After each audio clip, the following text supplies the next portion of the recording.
Hello po, magandang araw po mga ka-farmers.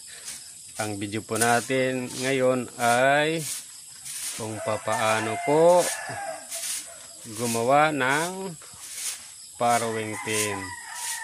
Yan.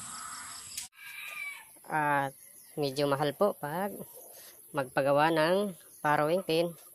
Ayan, ang aking ginawa na lang po ay kahoy. Ayan o, kung makikita nyo po.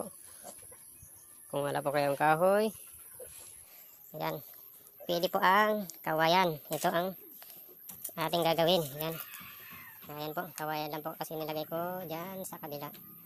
Bali, una po dapat meron tayong poste. Ayan, poste, ayan o, poste ito. Ang ating pangalawang poste ay ang poste ng ating bahay ng ating kulungan ng baboy. Bali, apat po yan. Na dyan, yan po ang pinaka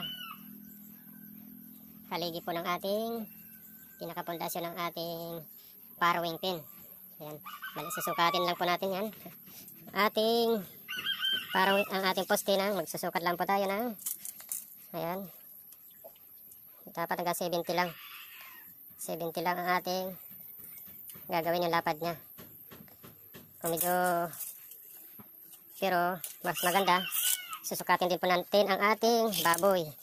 Kasi pag medyo malaki po, pag sobrang laki ang ating o malapad ang ating farrowing pin, ayan, nagbabalagbag minsan o, bumabalagbag minsan ang baboy. Ito kasi nasobrahan sa lapad yung gawa ko eh. Pero pag ayusin ko ito, medyo babawas-bawasan ko po. Dahil nakabalagbag siya o, kikita niyo yan. Tapos sumusuot siya dyan o, ayan. Kaya medyo risky po sa ating baboy. Minsan nahihirapan po siyang tumayo pag naiipit po. Ayan. Ayan, ganyan lang po ang ating gagawin. Dapat pipili po tayo ng tuwid. Medyo tuwid na kawayan. Yan para paglagay po natin ng ating brace. Ito, ang ating brace. Oh. Ayan. Maglalagay po tayo dito sa bandang uluhan niya. Ayan. Uluhan ng baboy para hindi po niya isuot dito ang kanyang ulo kasi pag medyo bababaan din po natin ito kasi pag lumusot dyan ang ulo ng ating mother pig, minsan nahihirapan po siyang tumayo. Yan, lalagyan po natin yan kabilaan. Yan, kabilaan. Tapos susukat tayo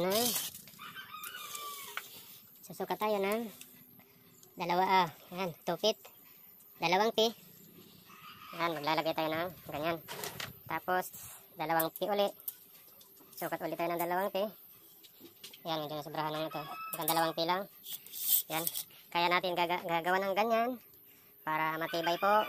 At ang isa po ay, yan, para suporta po dito para huwag lumampas.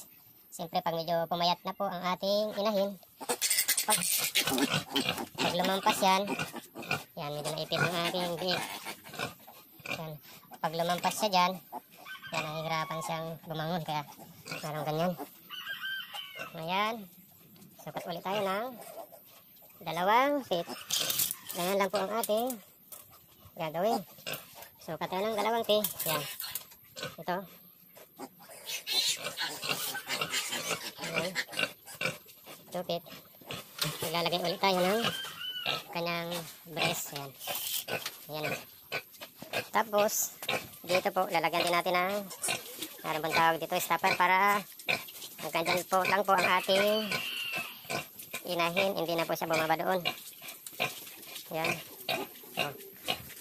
Ayan o. Kita nyo. Kasi pag lumampas pa dito, kung medyo mahaba-haba ang kanyang atrasan, minsan tatais siya. Pag tumais siya, yun, maihigaan na niya. Ay siyempre, pag may mga anak yan, dididi po ang ating mga biik. Yan, marumi. Kaya dapat wag mahaba masyado.